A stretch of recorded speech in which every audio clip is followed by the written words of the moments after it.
Okay. So what you would want to do, what you're saying is if this joint here on the thumb wasn't pointing the right way, it was some goofy direction, and you wanted to rotate it without moving any of the stuff. All right. Let's Correct. see. Because that's literally like the way you have it is where like mine's pointed right now. It's like pointed a little bit further down than up. Mm-hmm. Mm-hmm. So I need to figure out how to get it to be the right line so it bends the right way. Yeah. So this tool under skin called Move Skin Joints.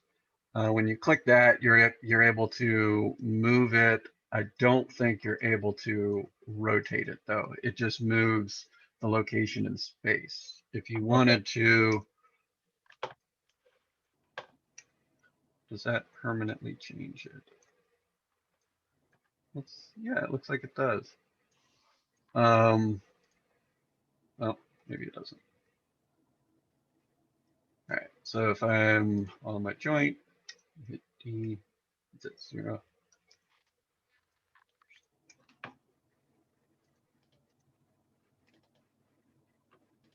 Okay, cool. Yeah, that doesn't really fix it. No, I don't think there's really any way to adjust it while it's skinned, but what I do oftentimes is if I've reached a point and I realize that I have a joint that's not working in the right way, I don't want to lose all my paint information because painting is a big pain in the butt. With something as kind of the hand isn't a very large object, and this isn't a very large number of joints. This would be fairly simple to just duplicate everything and then use the copy skin weights tool. So if this were a mesh that I'm like, this is awesome, I love all my paint weights, but this rotation is wrong, what I would do is I would select my joint chain, my mesh, hit Control D to duplicate everything, make sure that it's all separate. So here and here, go ahead and hide the old ones. So if this is my old stuff, Yep. I'd want to hide that. So this is my new stuff. Go ahead and just do the real basic, or sorry. So at this point, now that everything is unbound, nothing's stuck, you can move around your joint. You would rotate your joint into place. So if this joint rotation, you wanted it to actually be like that, once you've got it in the right place, then you would freeze transformations on it so that you can get these numbers to go back to 0, your rotates, because that's what you're looking for. Hit that, zeroes everything out. This is now pointed the right way. Now you rebind this new skin to your new joint chain. Okay.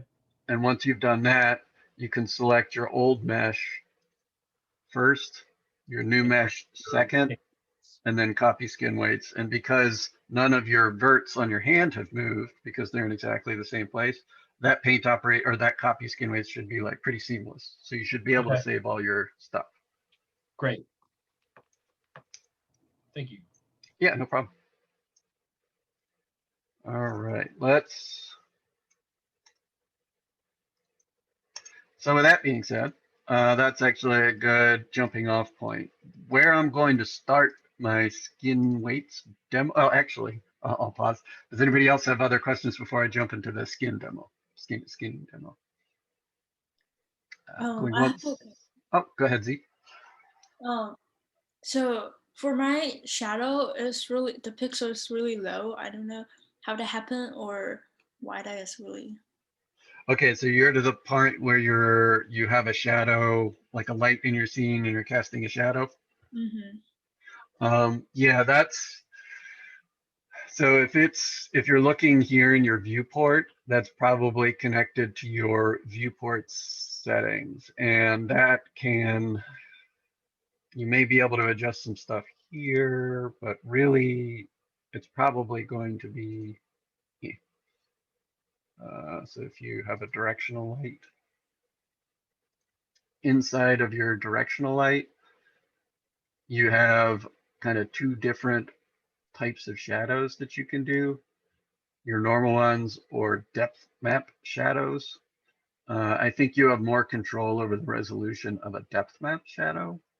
So if you check that and then dial up the resolution, you might be able to get a cleaner shadow.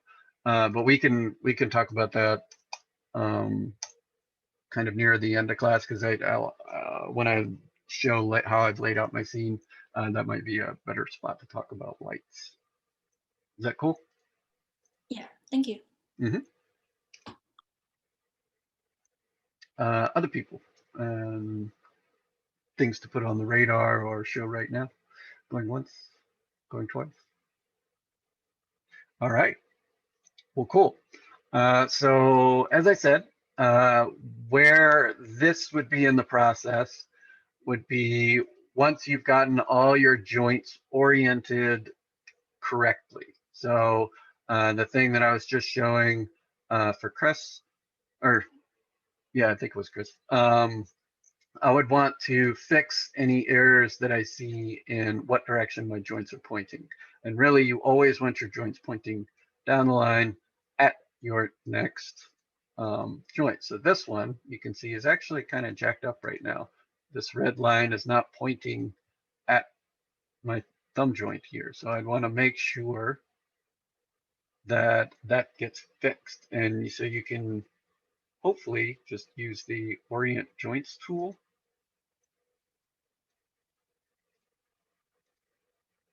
Yeah, so that's, sorry, this is bound. Yeah, you shouldn't have anything bound. If you move your joints, nothing should happen. So what I would want is for this joint to point down the line at this. Oh, so make sure that Orient Joint to World is turned off. Hit apply.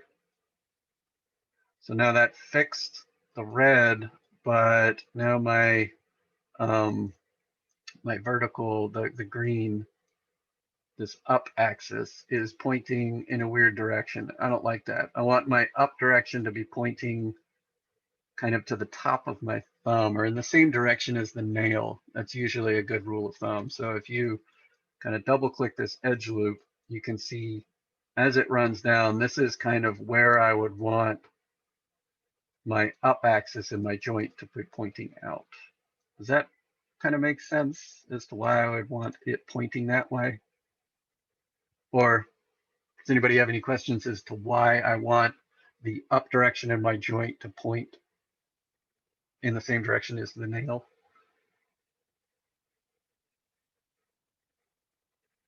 No? Okay. Well, actually, here you go. Gil, why would I want that to happen?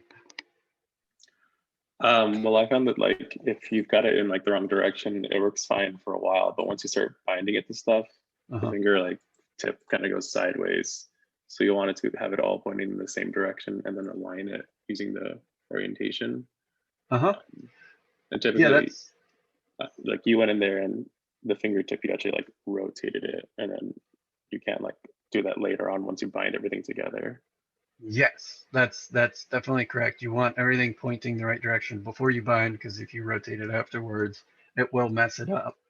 The specific orientation that I'm wanting of having the X, which is the red, pointing down the line at the next joint, and then having the Y, which is the green, pointing up in the same direction as the nail, is so that I only have to use one axis of rotation to correctly bend my finger. So right now, because this thing is pointing this funky direction, if I bend along the x-axis, it pivots, which a finger can kind of do, but not really. If I rotate along the y-axis, that's not really any specific direction that I would want the thumb to go.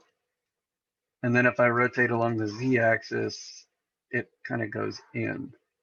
So what I would want is something more like this behavior, where this is oriented in a way so that if I bend along this y-axis, or sorry, along the z-axis, it goes right in line with kind of where you would expect the thumb to bend.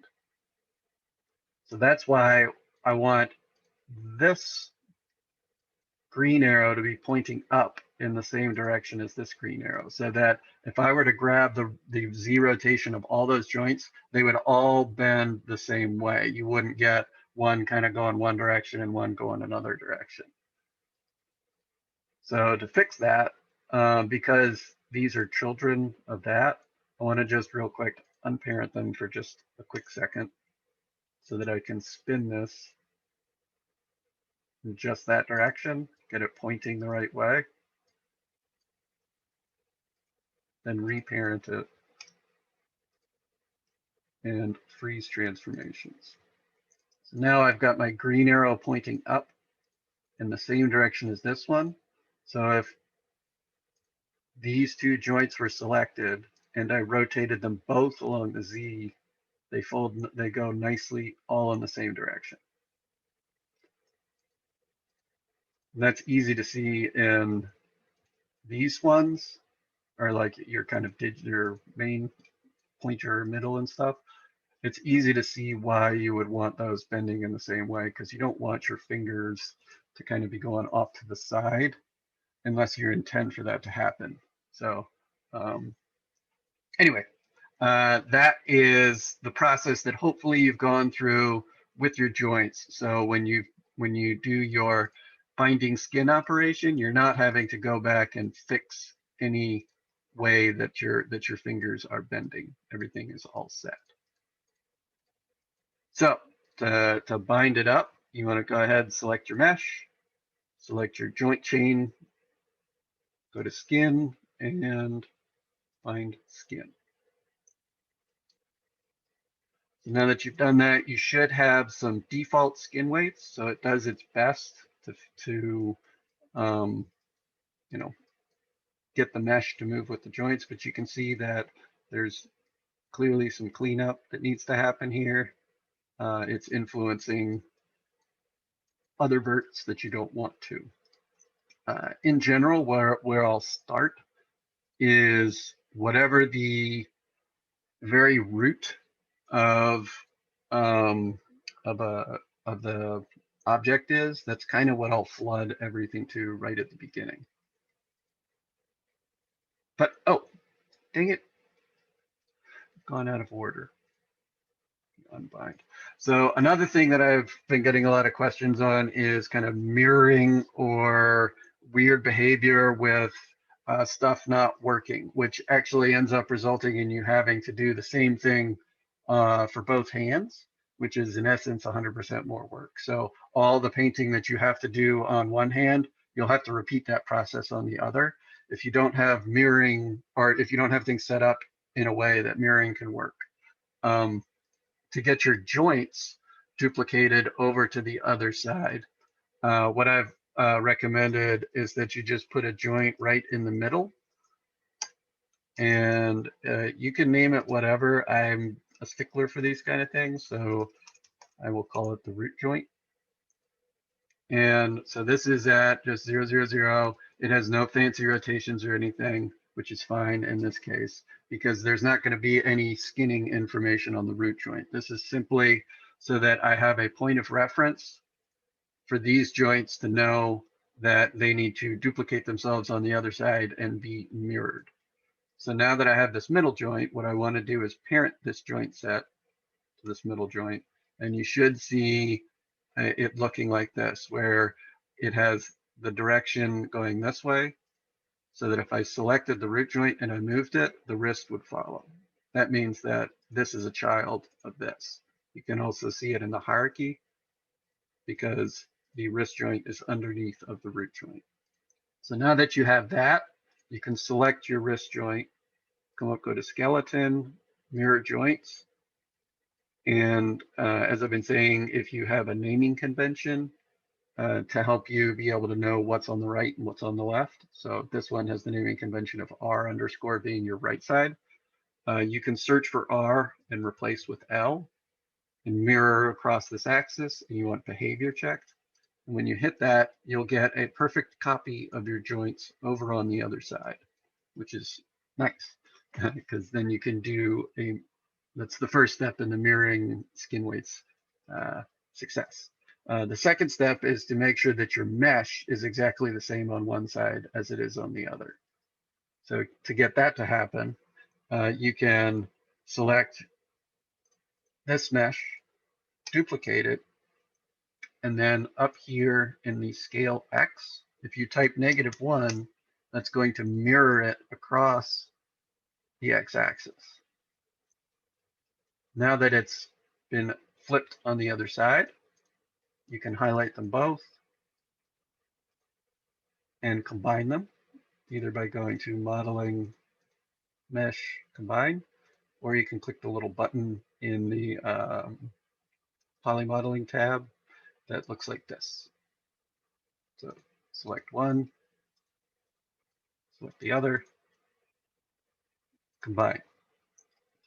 So the next important step that you want to do, which I've heard maybe one person mention, is now that now I've got these weird groups up here, and if I delete that, it ends up doing weird stuff. So these hands turn green because there's still information associated between these in the history. So you see this now has history because I've combined these meshes. You need to delete the history at this step so that this is now going to just be a nice clean mesh to start rigging. So you can either click the little stopwatch button, which is delete history, or you can go to edit, delete by type, history. Now that you've done that, you can get rid of any groups and nothing bad is going to happen to your mesh. Okay, so this is now the starting point for doing the bind skin, because you have your meshes are completely symmetrical and your joints are completely symmetrical. So you select your joints first, your mesh second, rigging, skin, bind skin. Cool. So then the next thing that I would want to double check is that my mirror weights is working. So because I've done no extra work at this point on getting stuff to paint, like, fixing the fingers and stuff like that, I just want to double check that if I click the mirror weights button, it will actually do what I want it to do. So to make that happen, I'll go ahead and see what's going on with these things. If I bend this thumb, that bends. If I bend this thumb, that bends. So where I usually start with my painting is I go ahead and flood everything to one joint. So this is my right wrist joint. So I'll go ahead and find the right wrist, click replace in my skin tool, dial this all the way to 1 and flood. And so this flooded, it looks like both sides, which is not what we want. We want this mesh to be flooded to the right joint and this mesh to be flooded to the left joint. Let's see what happens if we do our rigging. Make sure that I'm selected on my mesh, go to skin, and then mirror skin weights. Once again, you want it to be across the YZ, and you want to go from one side to one side. I'll try positive to negative and see what that does. Apply. So if I rotate this, that's not good. I'll uncheck that, hit apply. Now, both of these are functioning the same, I believe. Yeah. So this thumb joint no longer has any weight.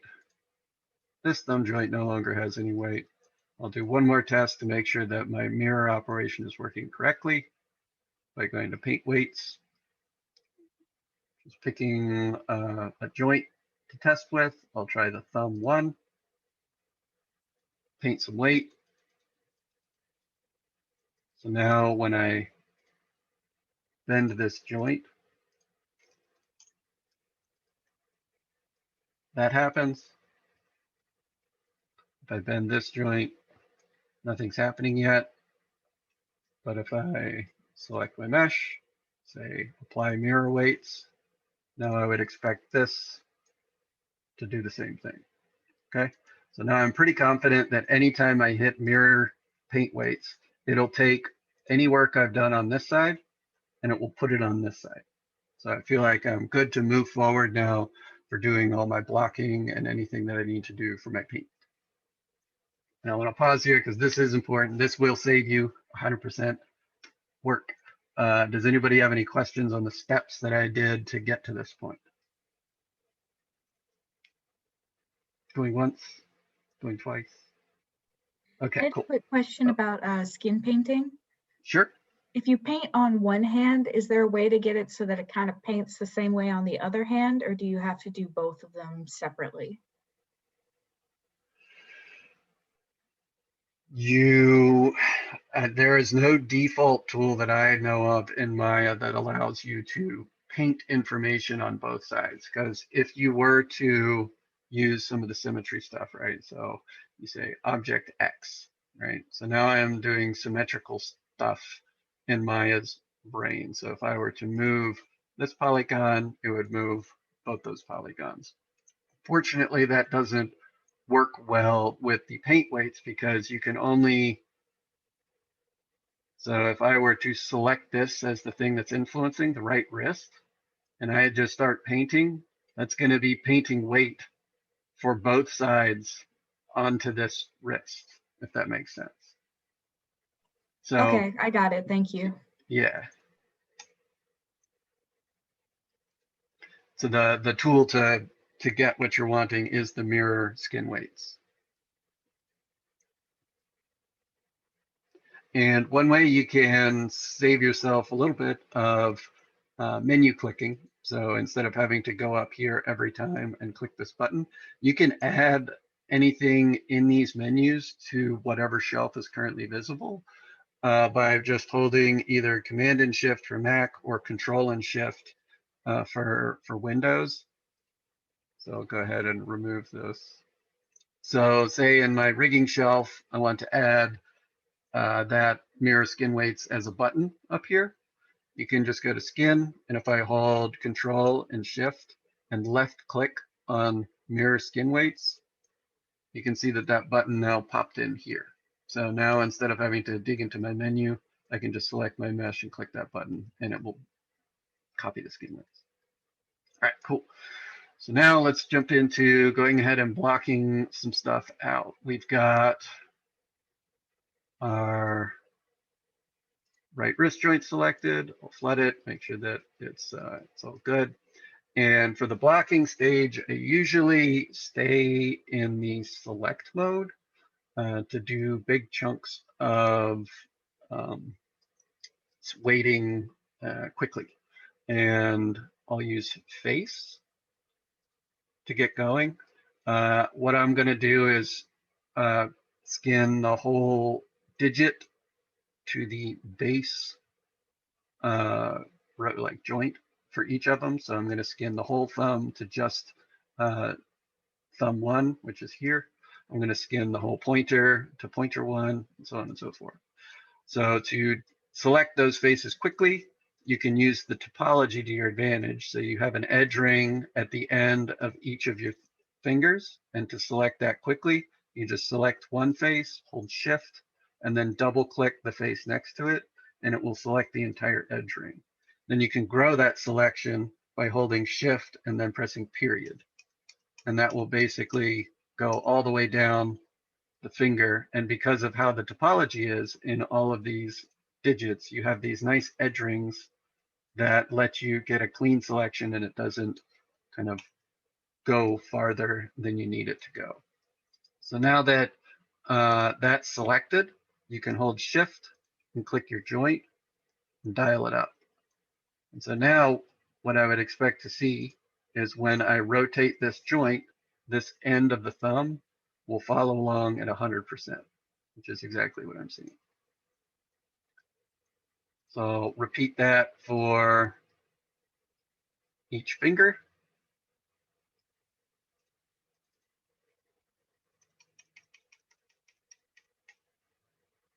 So we got that.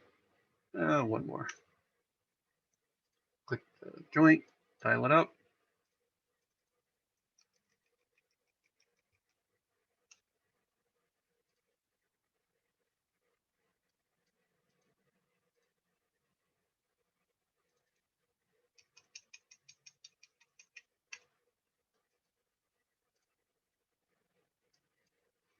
And last one.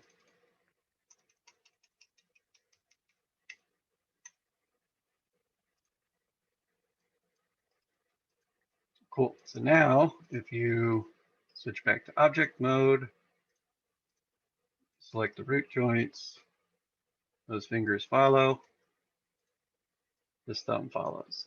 And at any point, you can mirror your skin weights and double check that everything's looking good. Those fingers seem like they're doing the correct thing. So is this thumb. All right, nice. So the first things that I'm going to fix, because it's the easiest section, is the second and third joints on each of the fingers. The reason that this is a little bit more simple than the base of the hand is because you're really only having to concentrate on kind of the middle edge ring and then the two edge rings on either side of it. And I've actually got two things here that are good to mention. Oh, looks like I've got a chat. Okay. So here I've got two joint chains and two pieces of geometry skinned to those joint chains to demonstrate what you hope for when you're doing your skin weighting or skin painting. So the way that these fingers are set up is you have an edge ring that you tried to line up your joint with, and then you usually have an edge ring on either side of it. And what those outside edge rings do is help maintain the volume of your finger. So you can see without these outside edge rings, this first tube, the shape really deforms strangely. And it starts to look like a straw. And there's really no way, no effective way of fixing that with any fancy paint weighting. This is as good as you can get with the amount of topology that's here. Because if you were to change the weight and you come in here, skin weights, hinge. So if I were to add more weight to, oh, whoops.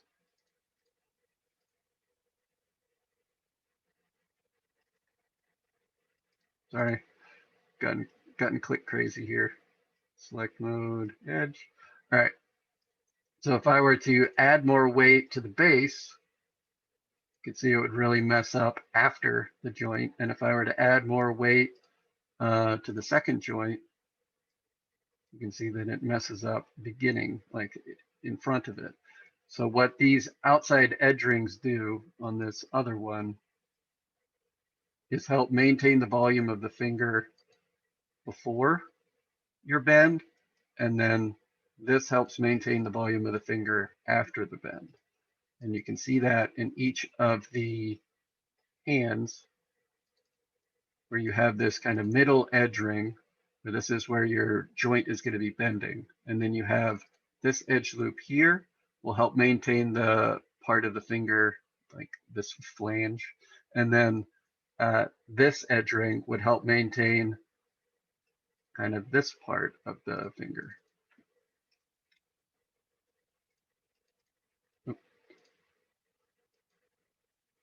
So that's kind of the way that I'm approaching doing the painting when I'm blocking it out. I basically use those edge loops as kind of the barriers for how I know how much weight to put on one joint versus the other.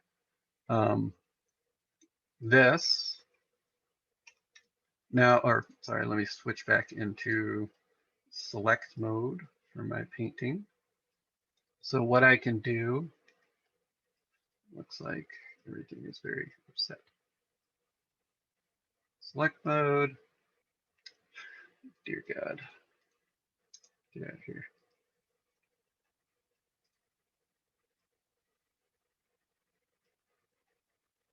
Edge.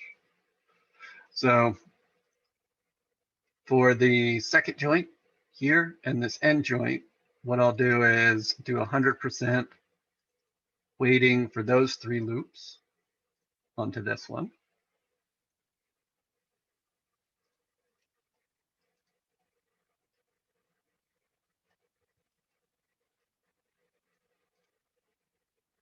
dial it up.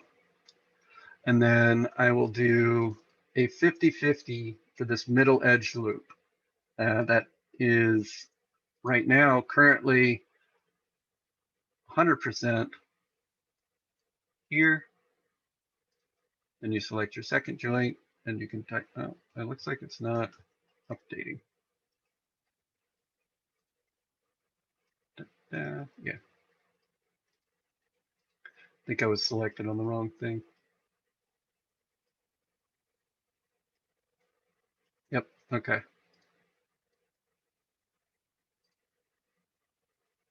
So these 3 edge loops got painted to the pinky, which is not what I want.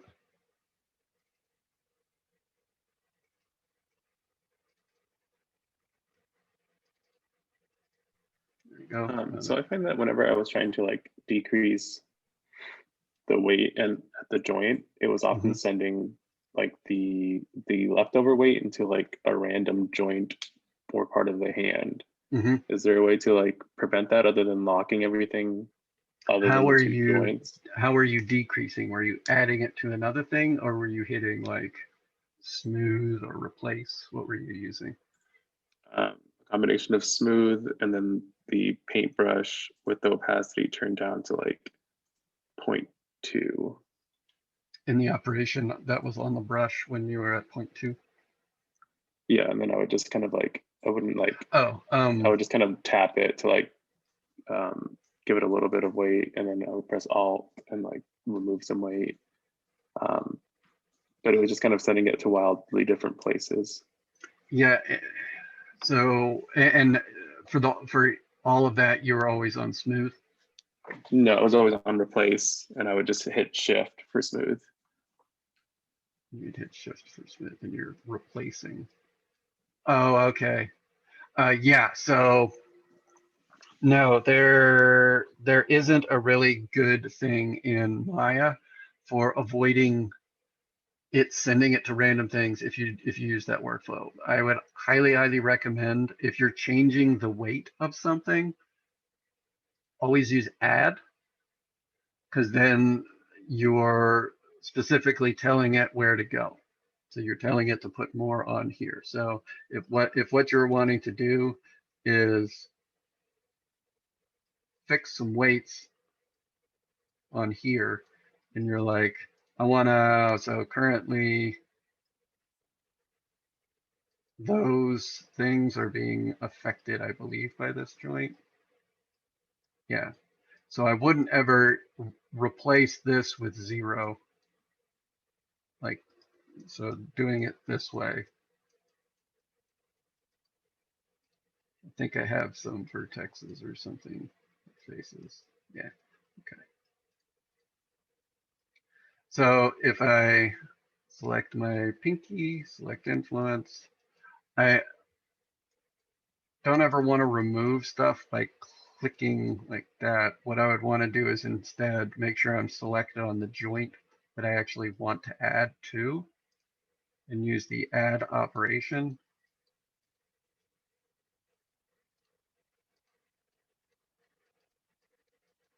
As the way to fix it, because it's for sure not sending random weights somewhere else. Does that make sense? Yeah. Okay. Smooth, like I said, smooth does its best, but it will sometimes shoot random weights onto other things, and you usually want to avoid that. When I'll see that happen the most is if you are on a joint that only has, or if you're painting an area that has no influence yet from another source. So right now, if I wanted to kind of smooth out this area in the knuckle, what I would want to do is come in here to maybe the wrist joint and add just a tiny bit of influence before using smooth. So I'd set the value to like 0.05, just so there's a little bit of paint information on here.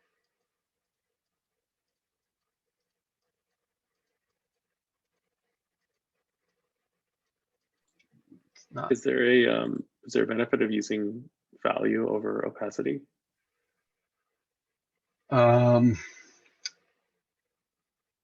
Kinda, yeah, so opacity will function like, if you think you're painting in Photoshop, might be a good corollary where, the outside of the brush isn't going to be as dark as the middle. If there's any kind of hardness difference between the two, you'll get a similar thing when you're painting here. So if you're clicking like with your mouse instead of using a brush, then sometimes it's easier just to leave the opacity at 1 in the value, control the stuff with the value, because you're never going to get different additions, if that makes sense. Yeah. So now that there's a little bit of paint from another source, it'll behave much better with the smooth tool, because it has at least 2 joints to play with for the smooth operation to work. If there aren't at least 2 joints affecting one of your verts and you start dropping smooth, or you start using smooth, it'll just pick a random joint and it'll start smoothing it out doing that. So that's the process I would recommend for there. Cool, thank you. Mm-hmm. All right, so to finish up this finger, I would probably use the faces one last time. Only go up to that edge loop, select the joint.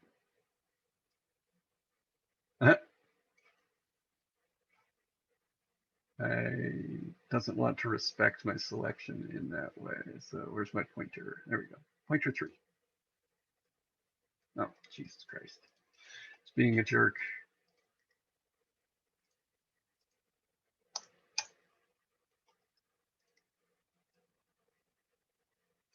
Yeah, so here is a good example of what I was just talking about. So all that smoothing that I just did, and even as careful as I was, it put some random weight here on pointer 3, even though I didn't want it to do that. So that's one of the risks you run when you're using the smooth operation. So I tend to stick to just the add. All right, paint mode. Boom. Skin weights, paint mode, select, God dang it, select influence. Go ahead, go to add. Actually, I've got to replace. Get one. Make this 100% to the end of my finger.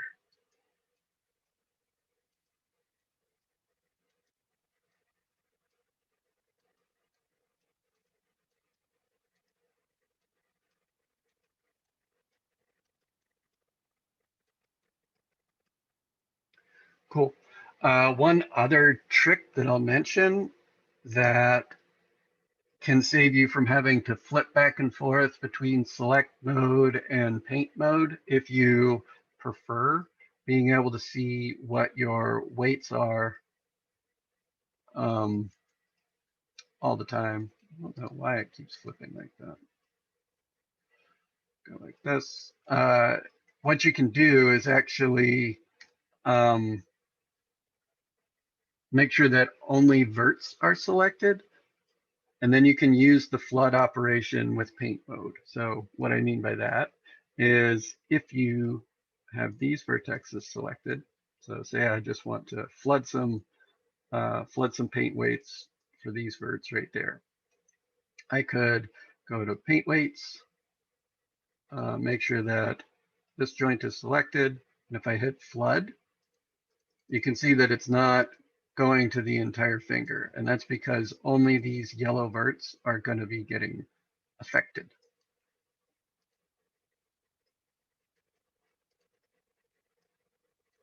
So now what I would want to do is fix this middle set, or this middle edge. Paint weights. with influence. So I'll go ahead and flood it 100% to that one. So now it's only following that end joint. Switch back to this. Put it to 50% and hit flood. Now it's 50% on this one and 50% on the end one.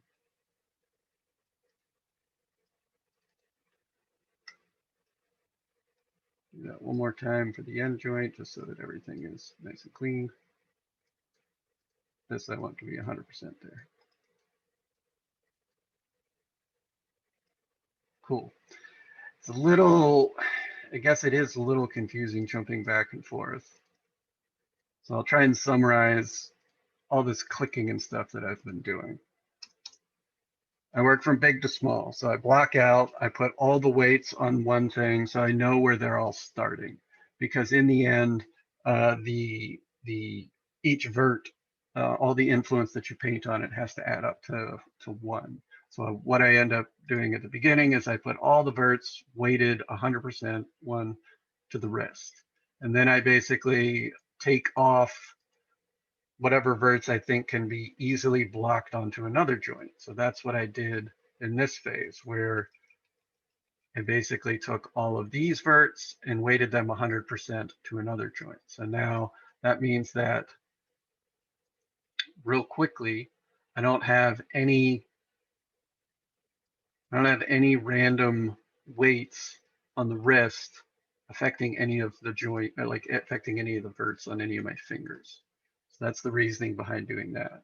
And then you go into each finger and you start to clean up the influence as you walk down the joint chain. So now this first finger, I've actually gotten to the point where you can see now it has still a little bit of weird influence stuff going on. So I still need to clean up that, and I need to clean up that. I was trying to test out like the thumb, like after I put my joints in it to see if I had everything like angled correctly. And I just joined the thumb joints to, I just binded the skin to the hand without the other digits and like main object. And yeah, I was finding that like, because I just had 3 joints, like the top one was getting the rest of the hand. So like I couldn't just practice my 3 joints. I could only practice 2. I guess I don't know, just to explain like that everything needs to like value out and go somewhere. You can't just like remove a bunch of like weight and like expect for like just 3 things to be affected. That's correct. It always has to go somewhere. Something has to influence your vert. So in the end, that's kind of how you need to think about it. So this fingertip, what you would want is all of these to be affected by that joint. You would want these to be affected by the next joint. And you would want these, maybe like that, to be affected by this base joint.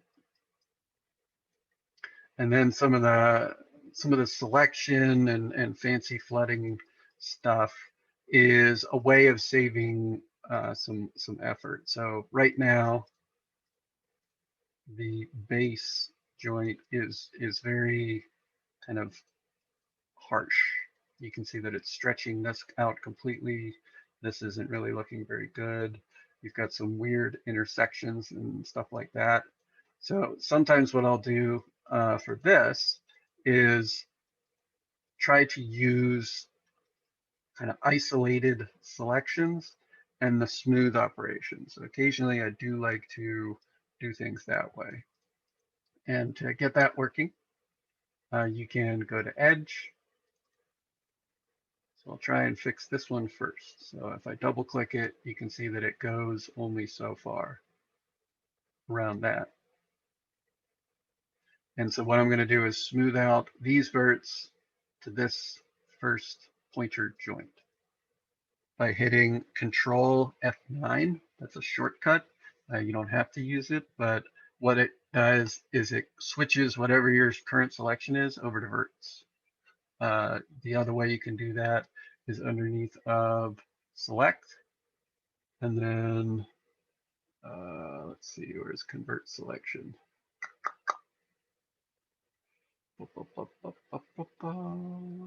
Maybe it's not there anymore. Oh, I think they moved it. That's annoying. No, there it is. Okay, so convert selection, and then you can convert it into whatever. So if you have faces selected, it would convert it from faces. If you had edges selected, it would convert it from edges. So anyway, that's just a nice quick thing that I use a lot in this process because edge loops are a little bit easier to double click. You can just hit F9 or Control F9. Now, when I jump back into paint weights, and if I select my first joint, I can use the flood operation instead of having to use the paintbrush.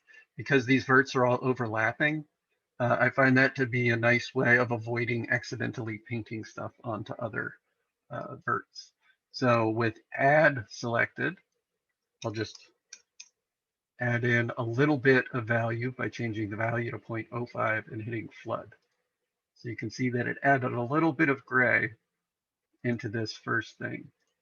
So now that I've got just a little bit of influence, it's going to hopefully smooth between your first joint and your wrist joint if I use the smooth operation. So I'll just hit it one more time. So that's pretty good. And here, this next edge looks like double clicking it gives me a good selection where I only have to really, oh, no, it looks like it. Let's switch over to wireframe.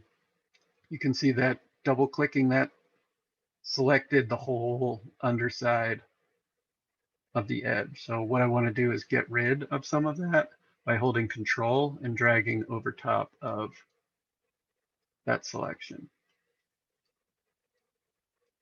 Because all I really want to focus on is the first. There's one last joint, or one last edge. There we go. Then I'll flip back to solid, hit Control F9, go to paint, make sure that this time the wrist is selected. Go to add, flood a little bit, smooth a little bit. So you can see how this knuckle is looking much better than this knuckle. So that's kind of the back and forth that you'll do on problem areas like that, where you try and find an edge ring or an edge loop that you can double click easily, turn it into verts, switch over to paint mode. And this, it looks like these verts are currently 100% on the middle first joint. So what I would do is select the wrist, add a little bit of influence, hit smooth, maybe once. Yeah, that should be good. Because then I want to also grab this one, flip it over into verts. It is currently 100% weighted on the wrist. So I want to add some influence to the first middle joint. Hit that 2 times, hit that 2 times. Now that these joints are looking much better than those joints. I hope you, does that seem to make sense? Thumbs up from everybody. Or thumbs down, because that was a terrible demo.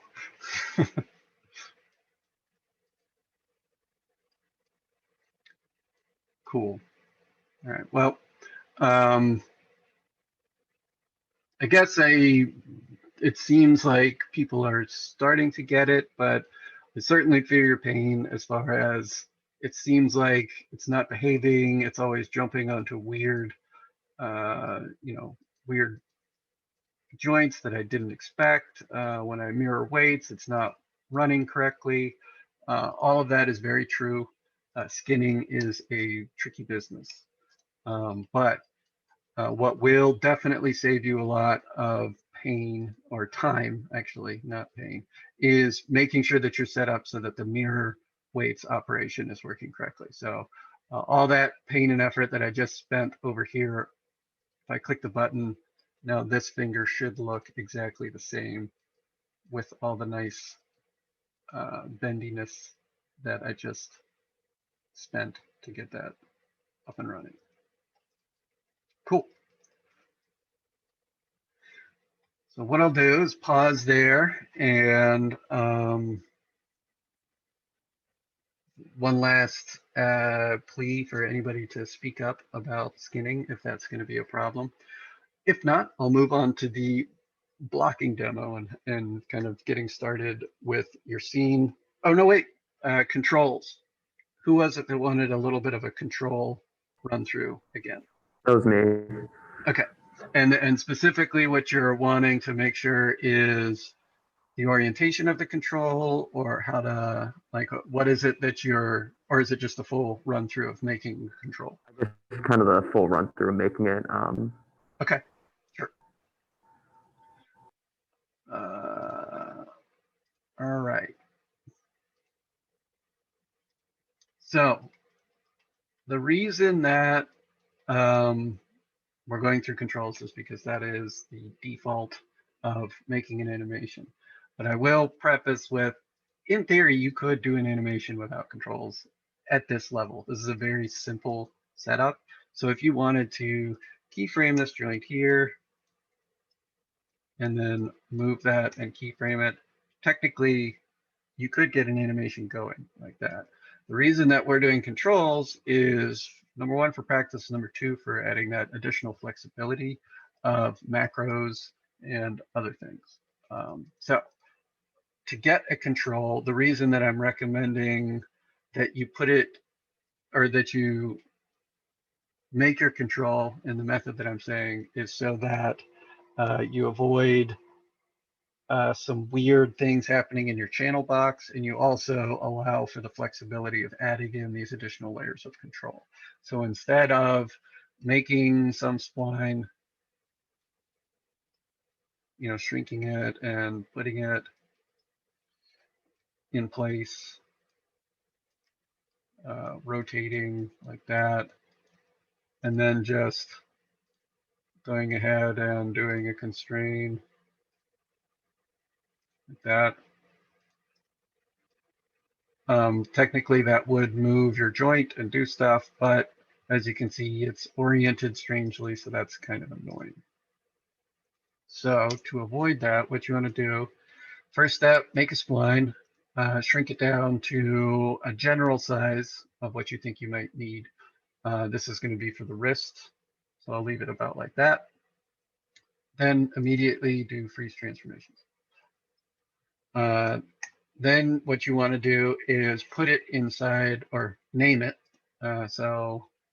One quick way you can save some time there would be to select whatever joint it's going to go over top of, copy that, paste it, and then just change the ending like that. So this is now right wrist control. Then what you want to do is immediately put it nested inside of two groups. The hotkey for doing that is just Control G. So if you just hit Control G 2 times with your curve selected, that will get it set up exactly how you need it to be, where you can see here in the outliner, you have your control, then your first group, and your second group. I like to just copy and paste names so I don't accidentally mistype anything, but just rename the end. So this first thing I've been calling the K group because I put set-driven keys on that. And then the highest level group I call the Z group because I like to use it to zero things out or keep things zeroed out. So then to move this entire group in place, by selecting the Z group, you can see that everything is following it. So if I have the K group selected, it's still right there, and the control, because both of these are children of this. So anywhere this goes, the other things follow. We'll put that back there. To quickly snap this into place, one thing you can use to save some time is the temporary parent constraint trick. That's what I would call it. So if you select your joint first, and then holding Control, click in your outliner on the Z group, come up to Constrain, hit the Options box, and make sure Maintain Offset is turned off. You hit Apply, it'll pop it right in place. Now you can come over into your outliner and just delete this thing, this temporary or this parent constraint that's been made, because you no longer need it. Now that that's in exactly the right place, it's also oriented it exactly correctly so that it's exactly the same as the joint. So this group, you can see, has the red arrow pointing down that way. If you click your Z group, you can see it's pointed in exactly the same way. Be careful. I think I've noticed in a couple people's stuff, this wrist joint may not be pointing in the direction that you expect. Sometimes if you've used the orient joints tool or you've just been clicking and dragging out or clicking out your joints, this wrist joint might be pointed at the thumb or might be pointed at the finger because that's the next joint that you were drawing out. So just keep an eye on what direction your wrist joint is currently pointing, because if you use the trick that I just did, this group will be pointing that same direction. And what you really want, I'm thinking, is that you want it pointing nice and straight instead of slightly off to the side like that. Cool. So once your Z group is in the exact right place and it's oriented correctly, you can modify your control so that it's easy to select and also easy to see. So to do that, you just click on your NURBS curve with right click and hold, go over to control vertex, and that should bring up these little pink dots, which allow you to move around and change the shape of your NURBS curve. If you don't see those, it might be because underneath of show, your NURBS CVs aren't checked. So you can just turn those back on by going to show and NURBS CVs. So now that you can see those, I'm just going to make sure that I can't select joints by clicking on that. Now I can just drag select over top of all of them and use my normal rotations, scaling, and move tools as I see fit. And that doesn't change where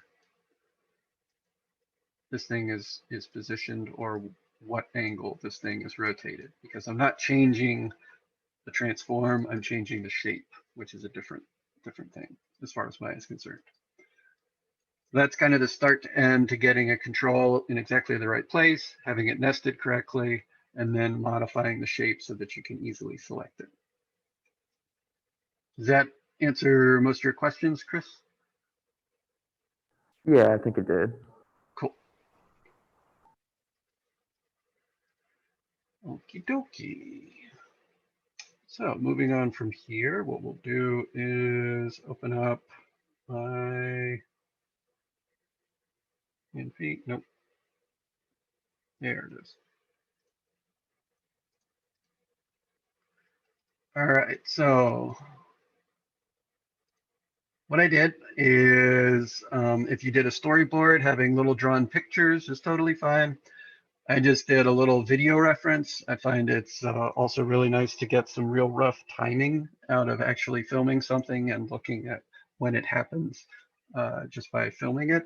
And this was really easy to just film my hands coming in. So what I want for my animation is like the hands come in, he's like, oh, look, and then he goes like that, and then he does a snap and points at the other hand, and this is where the coin would appear. So if you look in my 3D scene, you can see that this is the little coin that's going to be in my magic trick. So the hands would slide in, wave over top of the, or like you'd see that there's nothing in his hands. He'd wave over top of the coin would disappear, and then he snaps, and then the coin's going to appear in one of the hands. So we don't need like a table or anything like or any other props nope. in ours, right? Okay. Nope. Not at all. The setup that I have here is totally optional. If you wanted to make something and have props, then that's fine. If you don't want to do props, if you just want the hands to be doing stuff, that's fine too. What I would recommend getting set up are these two things. One is a light. So a simple directional light is easy. And to make one of those, you just go to create lights, directional light. That'll drop it in there, and then you can just rotate it and it will be whatever direction you want it to be. It comes from infinity, so you don't have to have it above. If you have a table or something like that, this is just indicating the direction that the light's coming from. So it's being cast from infinitely far away all the way here. The other thing that I would recommend making is a new camera that you can use to position and frame up your animation, which is separate from your default perspective view. So to make a new camera, you just go create, cameras, camera, or you can go to panels, perspective, and new. And when you do that, it will generate this in space. And if you ever want to see what's going on in this camera, you can flip over to it by going like that, panels, perspective, and then finding whatever you've named it. Then it will look through that camera. I've gone ahead and locked that camera so that I won't accidentally move it and I won't accidentally rotate it, because I spent some time making sure that it was pointing in exactly the right place. If you did want to edit the position after you've locked stuff, you can always just highlight those, go to unlock, make whatever change you want, maybe more over top like that,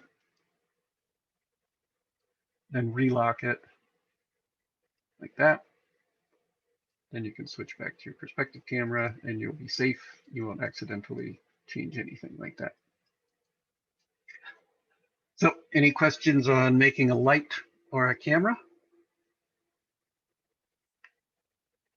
Okay, moving on from here. So I had recommended getting a quick Mel script set up so that you can easily select everything. The other way you could work is to just make sure that you have all of your geometry selected. You can add it into a layer and then just make that a reference layer so you won't accidentally select anything. I'll go ahead and turn off being able to see where the light is. Also turn off where the camera is so they're not interfering with anything I'm doing here. Now what I can do easily is just click and drag over everything to grab my controls. So for frame 1, I will move everything off screen.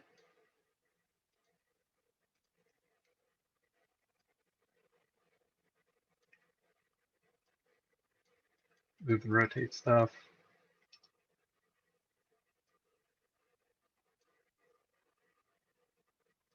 Like that. So they're not quite out of view yet. Like that. All right, so this will be my first frame. Go ahead and hit S. And my total, the reason that this down here is 240, so I'm thinking that I'm going to make a 10-second animation. And so since it's 24 frames a second, that means that it's going to be 240 frames long. So the way that I changed that was just to highlight this first number, type 240. Now I have 240 frames that I can slide back and forth. The other thing that I want to make sure to set is everything is snapping and stepped. Sorry, not snapping. Everything is stepped animation. So inside of my animation settings, want it to set to linear and stepped. So now when I start keyframing things, it'll be nice and blocked. So according to my video reference, my hands start off screen and then they slide on, and they're pretty much done sliding on by here, which is 1 second. So 24 frames in. So I'll go ahead and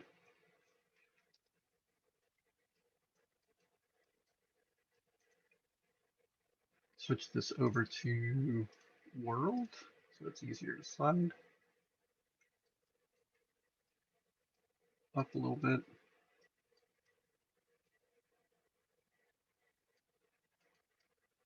highlight all of them. Oop. Go over here to 24. Hit S. Now I have this first keyframe was made before I changed my settings, so I need to make sure to switch it to stepped. So it pops on, so at 1 second it's here. Next thing that it does is shows kind of the underside of my hands, and then back to neutral. So that takes probably another second. So what I could do is come to 48.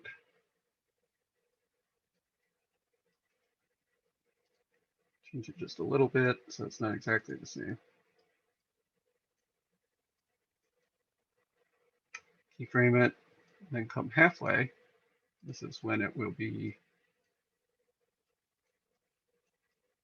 showing the underside.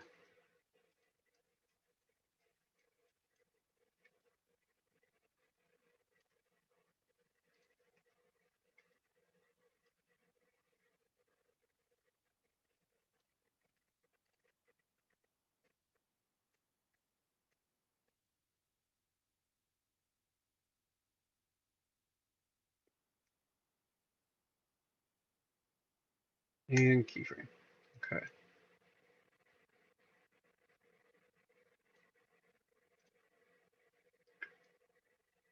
Then it waves over top of each other. That takes 2 seconds, looks like. Go from 2 to 4.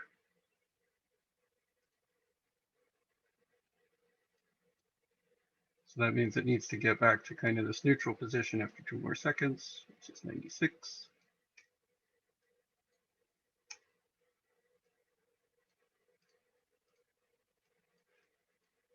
So what I'm doing here is just very, very rough. Very, very rough timing, but also just very, very rough posing. I'm not doing any kind of finger animation at this point. I'm just getting the overall placement.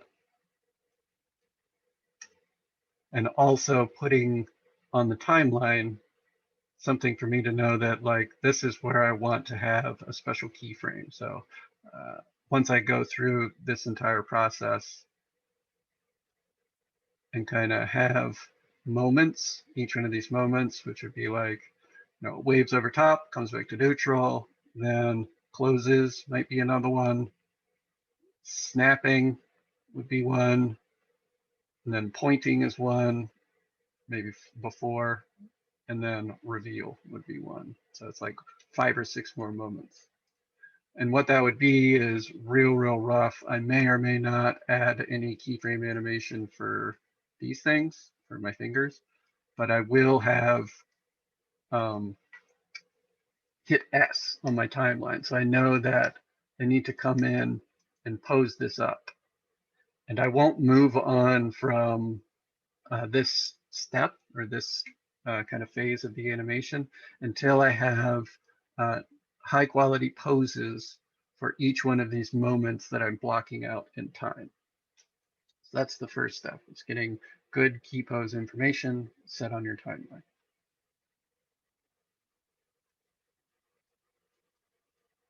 And I will pause there. Does that make sense as to how to block that out? Thumbs up. That makes sense. I have one question, just to make it super clear. So in like other like 3D programs, you essentially, you have to move on the timeline first and then move your object, because as soon as you move your objects, it's automatically recorded on the timeline. But with Maya, that's not the way, right? So the order that you're doing it, that we need to do it, is move and position the hands, then on the timeline, select your time and hit S, right? Yeah, that's one workflow. So what you're talking about is, or the behavior that you're saying is, if you've moved something, the program will automatically record those movements. Yes? Yes, that's correct. Like in Okay. like in 3ds Max or whatever, that like as soon as you move, Yeah, it, that's like records all of it. 100%. Yeah, that's fine. I think by default Maya has that turned off, but that is something. So that's called auto key, and you can just activate that. Let me share my screen. Boop. So auto key is located down here. It's this little tick. So if I turn that on, so say I'm here on the timeline and I select this and I go like that and I let it go, you can see it automatically put a little tick mark there. Oh, okay. So that is one way you can work, and that's totally fine. If you don't want to keep hitting S, you can leave that on. What that will do is automatically record keyframes. So it may put a keyframe in a place that you didn't mean to. Okay. That would But just be it- the trade-off. Okay, but it should be automatically off, right? But we just need to double Mhm. check. Or if Yeah, we it'll be turned off by default. To turn it on, Okay. you just click it, and then you're good Alright. to go. All right, thank you.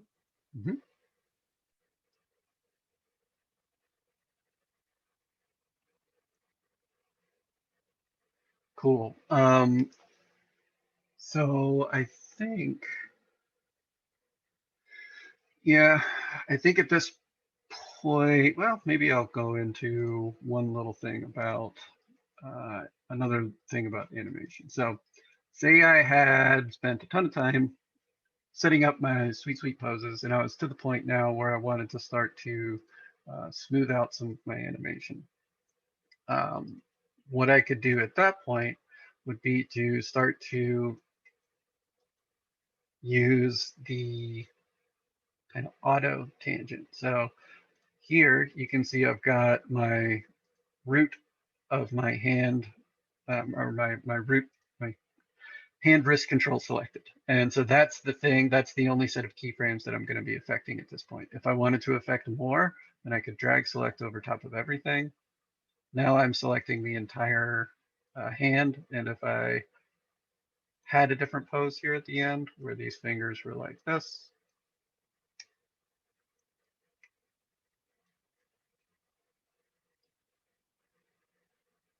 it would more look like something like this, where it pops like that.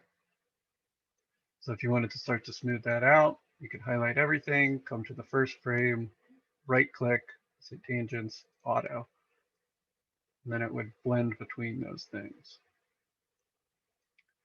So easing is a big part of animation. And if you've taken a class with me, I've probably said ease a billion times and you've been like, I'm sick of hearing ease. But here in Maya, there are a couple ways of achieving that effect. So right now it's not looking particularly interesting. It just kind of comes in evenly from start to end. If you wanted it to like really zip in and then kind of slow down near the end, what you could do is use either the graph editor, or you can use a little bit of a trick with just here on the timeline, where you can use that middle mouse click thing that I was telling you about, where, so if you're here on the timeline and then you middle mouse clicked later, it wouldn't update the position of the thing, but it would let you put a keyframe somewhere else. So what I did there was basically let Maya animate the control, came to about halfway. So according to Maya, this is 50% between these two keyframes. What I wanted to do is say, actually, I want it to take almost no time to do 50% of the movement, and then use the rest of the time to spread out the rest of it. What you could do is actually middle mouse click closer to the first frame and hit S. So now that basically means it's going to get all the way to that location. Then you also have to use the auto tangent. So it moves real quick at the beginning and then it slows down at the end. That makes sense. That's okay. That gets you part of the way there. That doesn't give you a lot of control visually over what's happening though. For that, I would recommend using the graph editor, which is located under the Windows, Animation Editors, and Graph Editor. So what this does is give you a visual representation of like the different channels If you've used After Effects, you've probably seen something similar. They also have something called the speed graph, which is kind of useful. But it also has this thing where it basically shows you in space. So if I were to select the translate Z, you can see here on the graph editor, frame 1, select the control, looking up here, you can see that translate Z's value is 0.388, which is here on the graph. And then later in time, the value of the control is negative 0.7. So it's moved that value over time. And what you can do is use handles using kind of like Bezier curves to control the movement. So if I came in here to this first keyframe, you could actually change it so that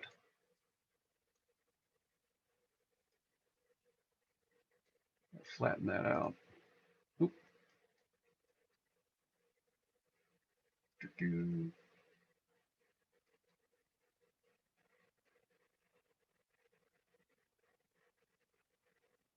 There you go. So now it kind of swoops in quickly and then moves very slowly at the end. That's what the graph is kind of informing you of. The steepness of a graph indicates that things are going to be going faster or values are changing faster. The flatter the graph is, the slower the value is changing. So the Z value on this control, which is the forward and backward movement, is moving quickly at the beginning and then slowly at the end. So it eases into position. Graph Editor is super powerful for dialing in the movements of things without having to add tons and tons of keyframes, because you're kind of clicking and dragging those handles around.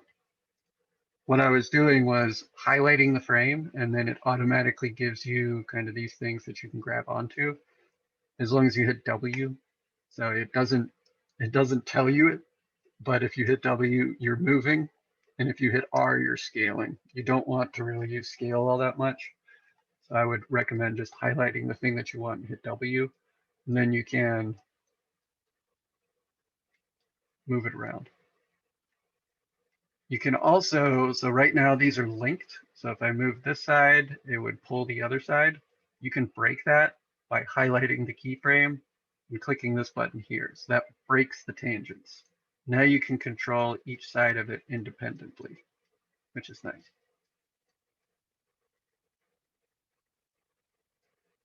Where you might see that happen a lot is if you had a bouncing ball.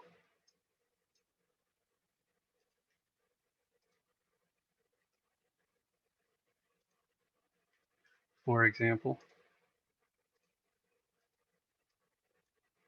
So I'll come in here to the graph editor.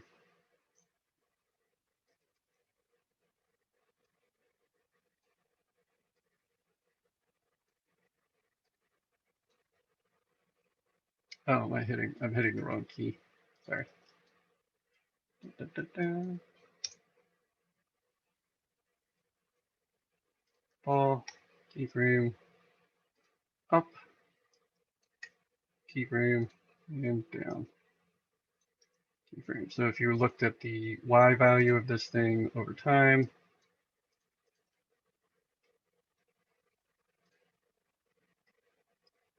right now it's stepped. So if I made that auto, goes like that. What I could do is copy and paste that. So if I wanted it to actually bounce, you would want to break this, point that up, point that up. So now it actually comes to a quick acceleration. Cool. Questions on the graph editor?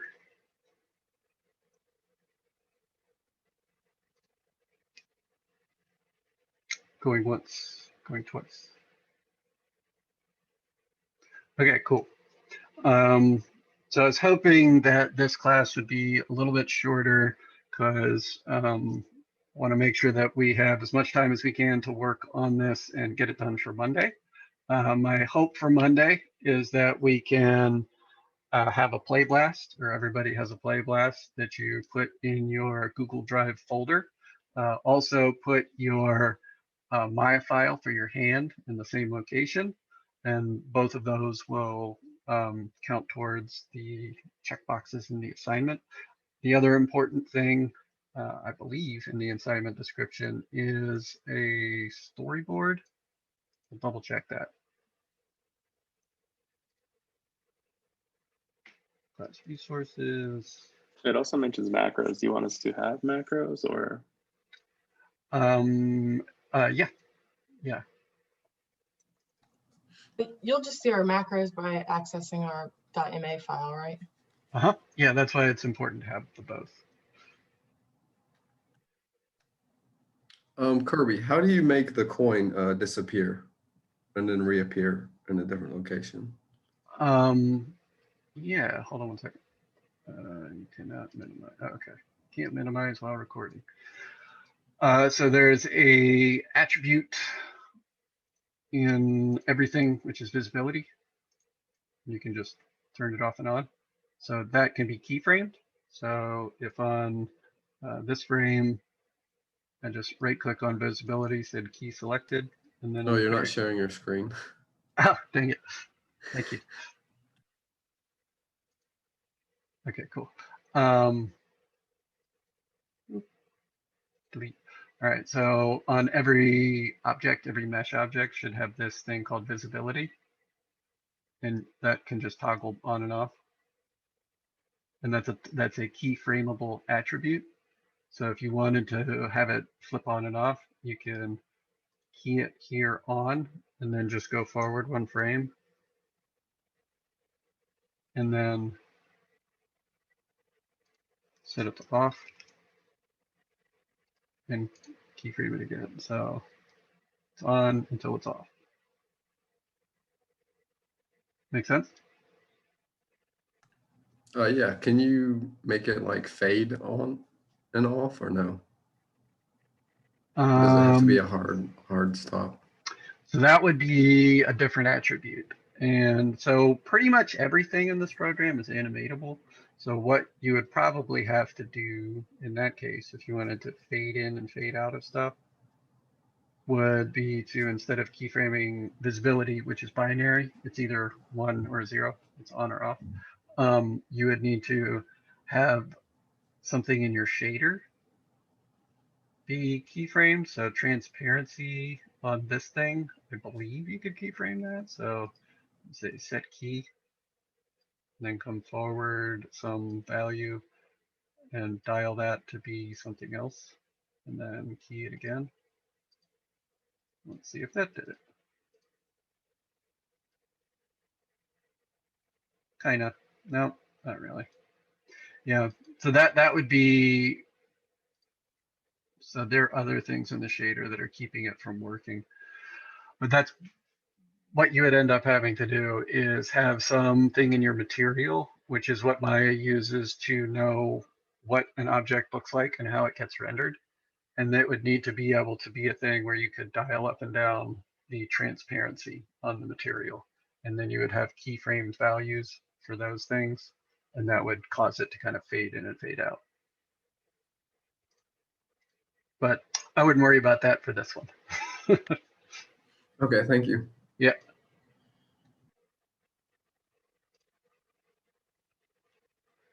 Cool. Other questions? I have a questions Mhm. about so after I finish everything, I think my joints like shift a little bit, not like in the right place. So I try to change on one hand, and then it works, but on the other hand, it doesn't work. You tried to shift the what? I didn't quite hear what that was. I try to shift the joint. Okay. So you're animating the joints specifically, or you're animating the controls? I animated with the control. Okay. And what you're seeing is that the joints are moving when you don't want them to? The joints doesn't move, but I feel like at the beginning I said the joint is like in the wrong place, so I try to fix them. In one hand, it is works, in another hand, it doesn't works. Huh.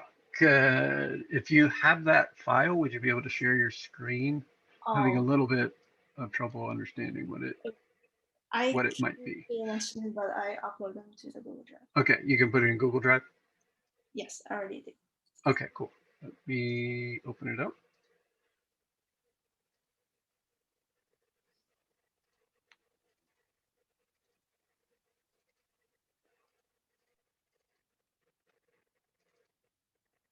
Okay, open.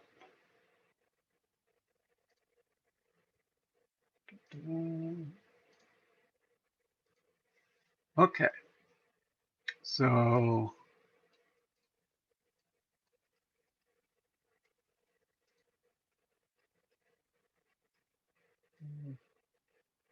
oh, you got the camera keyed. There we go. Okay, so you got some rock, paper, scissors. And so what are you seeing that you're not liking? So when they're both in rock and you can see the back of the hand, the middle finger on the left one, the middle finger is longer than the right one. So I try to the knuckle pokes out more. Yeah, so I Okay. try to shift them, and on the other hand, it works, and on the other hand, it doesn't. So I fixed the right one, but the left one. Okay, so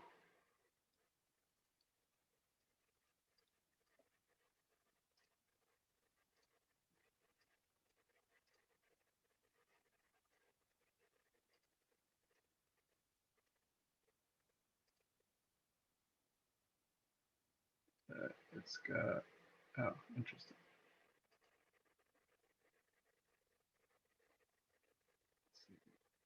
Let's see. 03317. It looks like it's in exactly the same location according to, so what I'm looking at is these numbers here. Mm-hmm.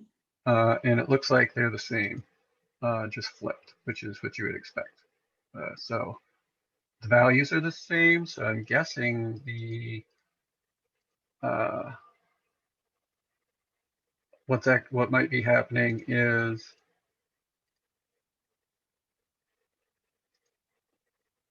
that the skin weights are a little different between the two.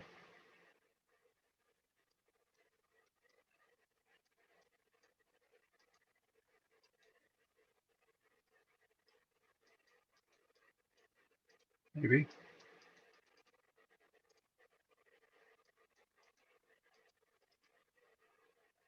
Maybe it needs to be on.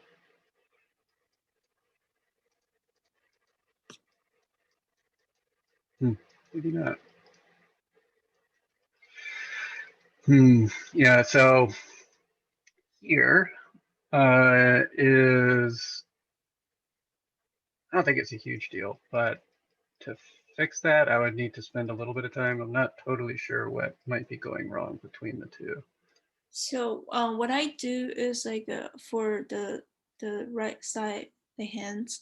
So I don't know is that right, but I just like click the joint and then shift them like back to the hand a little bit, and then when I play the animation, it's still doing the like still sit in the same place, and but on the other hand, I set like I shift the joint back a little bit, but when I play the animation, the like the back to the like the pump back to the yeah, it pops back in place. Yeah. Okay. So the reason that I would expect that to happen would be whenever you parent constraint something, that's going to be the location that it keeps trying to get back to. So because you have a parent constraint on the joint to the control, if you move the joint, even if you move it, the moment that you scrub the timeline, it's going to snap back into the position where it was parented. So the reason, or the one joint popping back in place is actually the behavior I would expect. The joint not moving back into place is not what I would expect. The reason that that might be doing that is if you used just an orient constraint instead of a parent constraint. So the orient constraint would allow you to move stuff around because all it's worried about is the rotation. So you're saying this knuckle over here, I don't know why nothing is highlighting. That's very weird. This joint is the one that is not like you were able to adjust it and it didn't pop back into place. Is that right? Yes. Okay, let's take a look. So no, it's parent constrained. That's weird. Target Z. Yeah, I'm actually surprised that both of them don't pop back into place.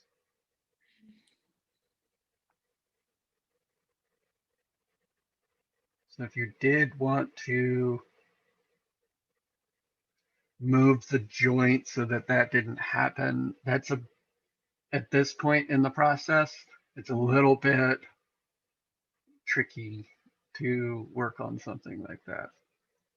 What, do you have a version of this file that doesn't have animation in it?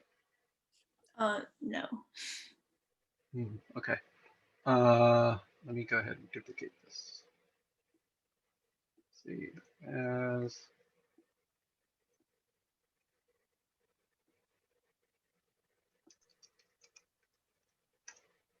Like for our project though, this looks like great and like done, right? Yeah, 100%. This would be, 100% in my opinion. It's got the macros, it's got controls. Okay. I don't know why I can't see. Can you guys see manipulators when I select stuff? I'm not actually able to change anything. It's very weird. No, yeah. Yeah, so something's going on here. All right. So have I saved it? Yeah, I've saved it as hand rigged.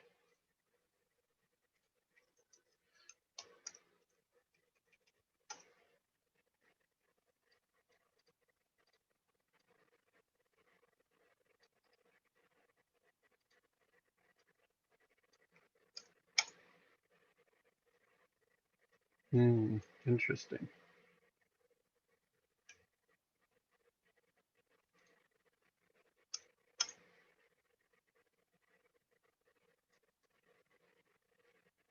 So joints.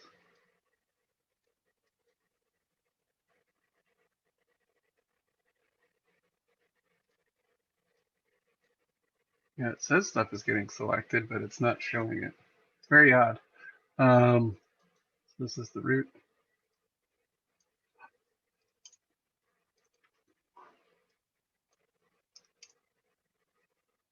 Huh. Oh, that one I think is a mistake. I like when I married the joint. Gotcha. Interesting. Okay, so this was the first stand you made? Yeah. And then this is the kind of second one? Mm-hmm. Okay, yeah, there's some interesting stuff happening. I think maybe the hand control of the rock and then go back to 0. Uh-huh.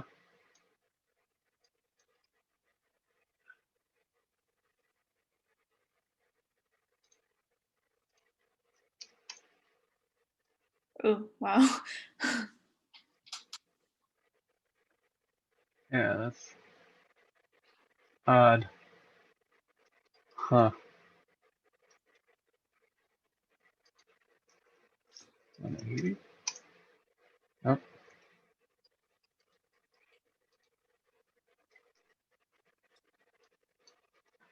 Yeah, I'm having trouble working on it just because I can't see any manipulators. Basically, what I was going to mention, I didn't think that we needed to worry about it for this project because I really just wanted people to get in there, do some skin painting, put in some joints, get some controls attached. But for our next project, we're going to be much more of a stickler for workflow and editing and fixing and testing. And so what doing things in this thing that I'm about, or in this method that I'm about to talk about, can help with is specifically the problem you're having, which is you've noticed a problem with your rig and you want to fix it without breaking any of your animation. So in general, how you'll do this is you'll actually animate with a referenced file, and you will have a rig that is kind of separate from your animation scene. So if this were your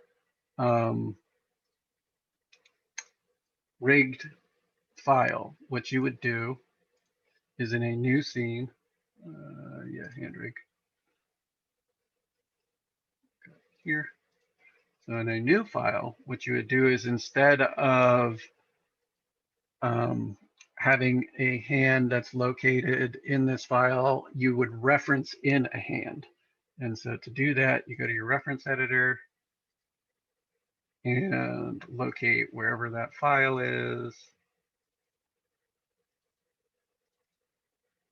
So this is the hand rig file. So then it references this thing in. So what you can do here at this point is add in some, so say you add in animation.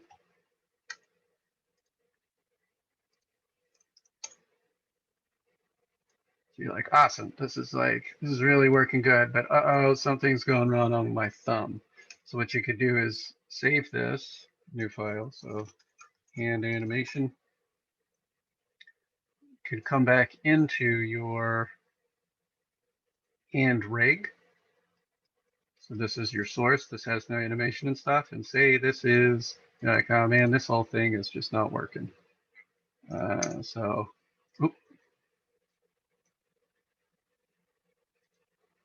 you're like, then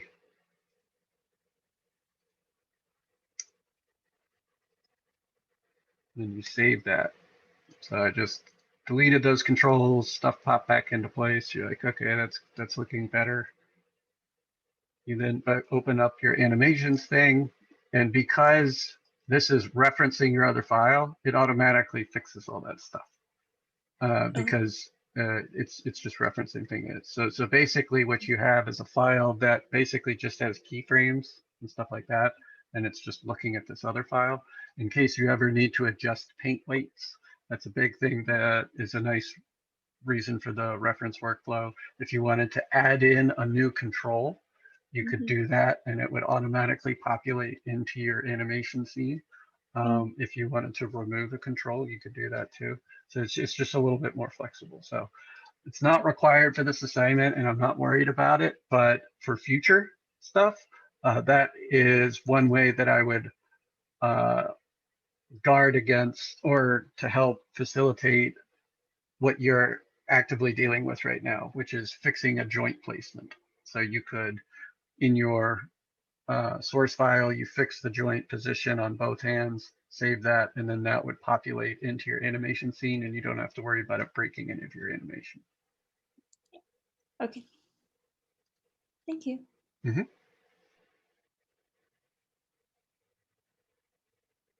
Well, cool. We have about an hour left in this class, so you guys please use this to make progress on finishing the rig and getting going on macros or whatever the last steps are, and then get going on your animation. Unless there are other questions, I can sign out for the day and let you guys work away.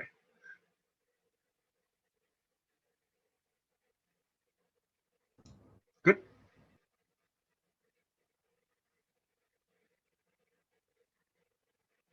Okie dokie. Well, we'll catch you guys on Monday and let me know if you have any questions. Just shoot a quick email or we could have a quick Zoom chat even if that will help too. Kirby, can I get you to look at my hand rig? Is it in the drive? Yes. Okay. All right.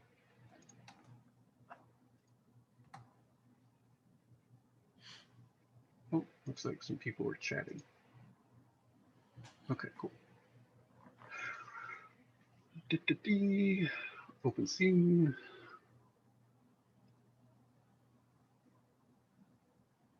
Derek. There we go. All right, hands 2. No, can you just open up the hands 1? Hands 1, okay. Yeah. I'll just work on the hands 2, I guess, as a separate one. But yeah, this is what I was talking to you about, is when I get the control on that arm, I rotate it, it rotates, but when I move it in just a straight axis, it does not. Well, the other one I can do that with.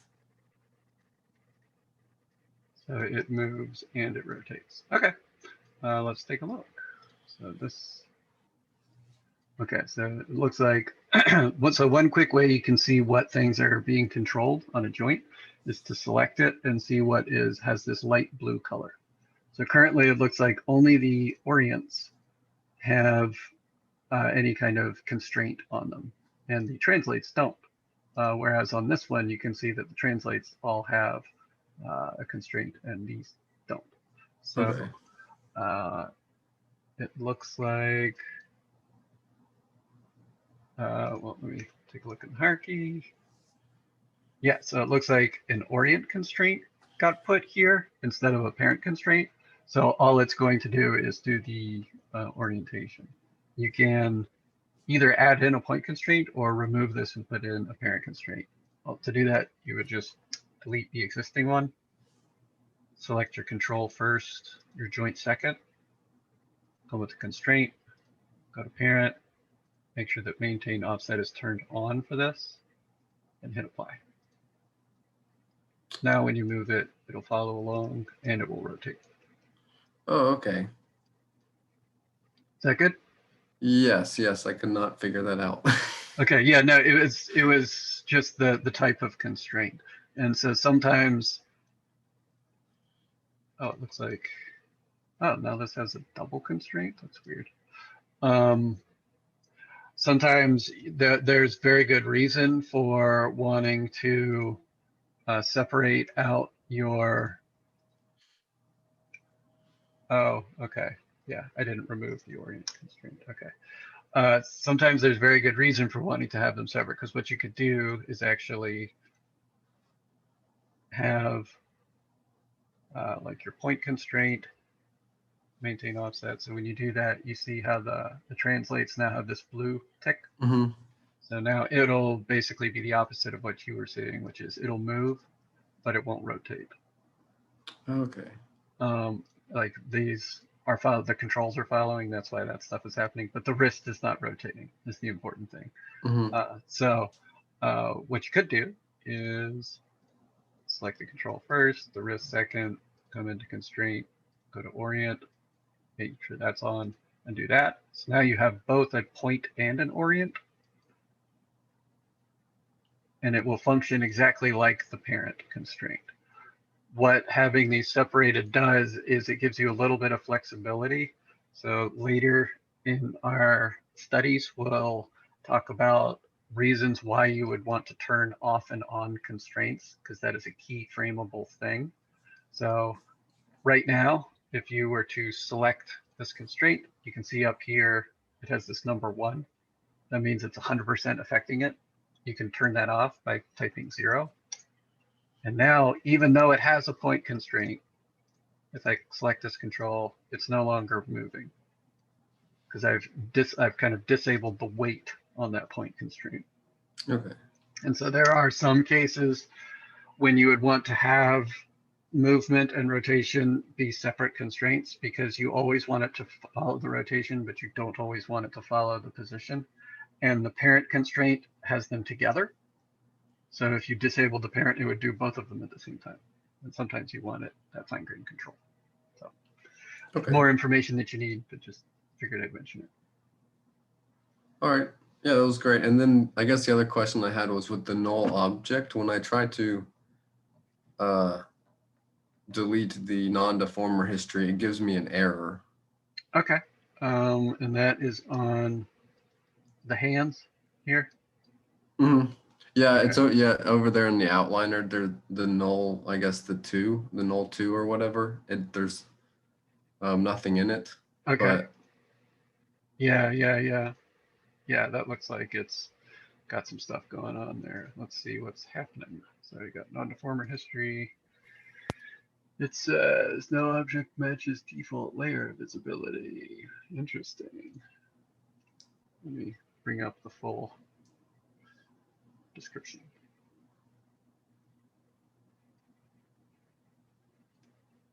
All right, so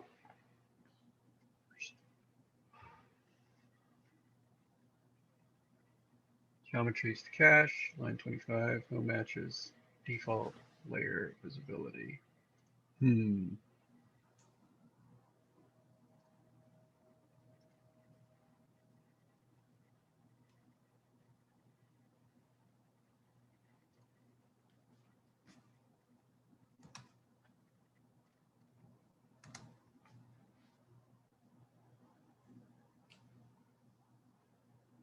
That is odd.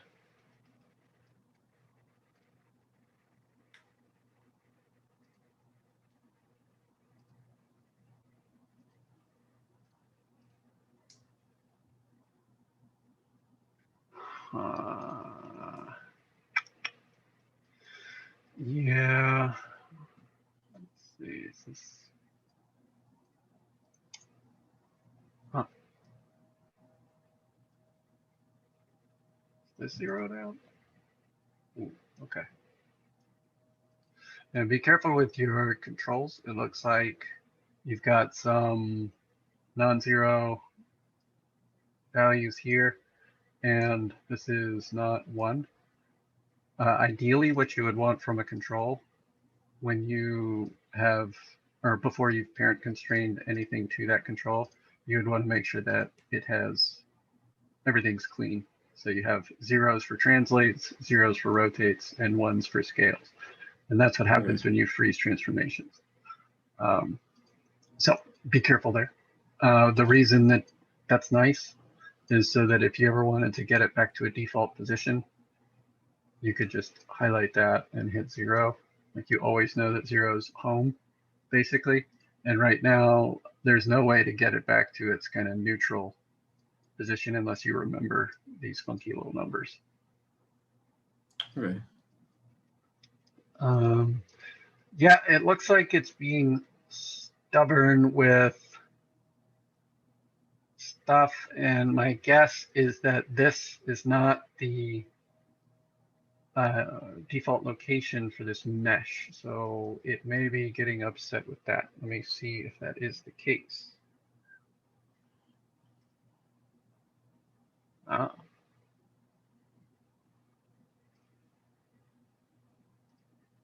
Nope, I don't think that is. That's not the problem. Have you done all the paint weights for this hand? Yes. Well, did I? I don't know. I went back and Yeah, it looks was pretty going good. back and forth. I thought I did, but I think this is one of the. This is the hand I did try to mirror, and then Okay. it didn't mirror it. So I was working on the other hand to mirror it, but Okay. yeah, because it has an empty null in the other one too. So I guess it does come from when combining the hands. I think or combining the meshes. Yep, it does. Yeah, I think it's gotten into a bit of a mixed up state. And I guess, like I said, deleting history is always a bit risky after binding. And sometimes you can get away with it, and sometimes you can't. And I think in this case, you're not going to be able to get away with deleting history because it's moved into a strange position. It's just not happy with how things currently are. You should be able to get back to like your current progress pretty quickly if you do the kind of duplicate tricks that I was talking about at the beginning of class, where you basically duplicate your joints and your mesh, and this is kind of your starting point for stuff where you want to get rid of anything that is going to make it difficult to mirror. So I would separate this, delete this hand, and delete this wrist. Mirror these joints. Duplicate this mesh, and it is located here in the middle of the world. So if I typed -1, it would flip it. Now you combine them back again. Delete history before skinning. So you do that so you're nice and clean. Select your joints, select your hands, skin. Now what you can do is actually copy the skin weights from your original one onto this side only. So you should be able to select your, let's see, where's your right hand? Or your combined hand. Yeah, so you select this one first, and then select your new mesh, skin, copy skin weights. Oh, did I not?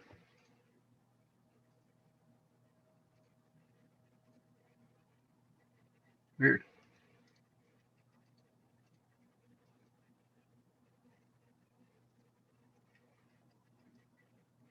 Yeah, that's my mesh. Skin. See if that did it. It might just be getting upset. Yeah, looks like it copied it over. So now that it's on, this side, you should just be able to flop it over to there because we know that we're set up exactly mirrored. So you can come up to your skin weights.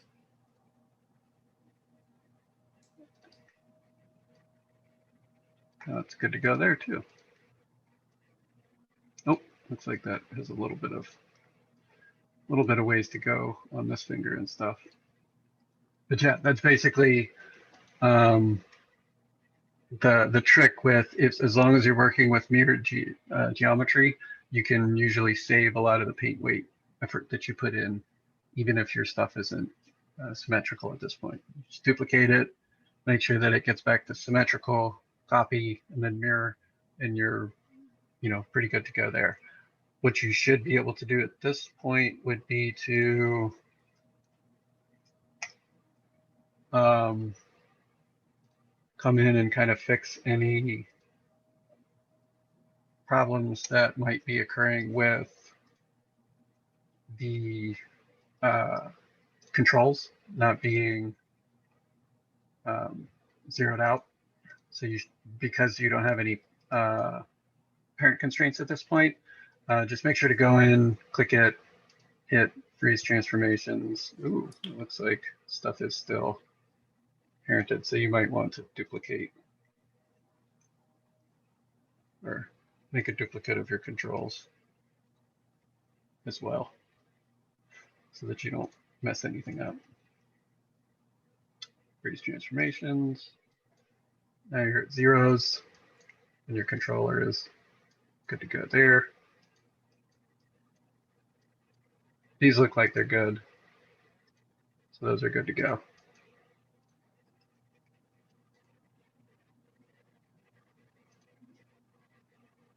Yep. So anyway, those are some hints or tips that I would recommend to make sure that you have a nice symmetrical rig to animate with, and all your controls are nice and neutral. All right. Yeah, I forget to freeze the transformations. Yeah, that'll come the more that you do this, but that's important. Okay, thank you.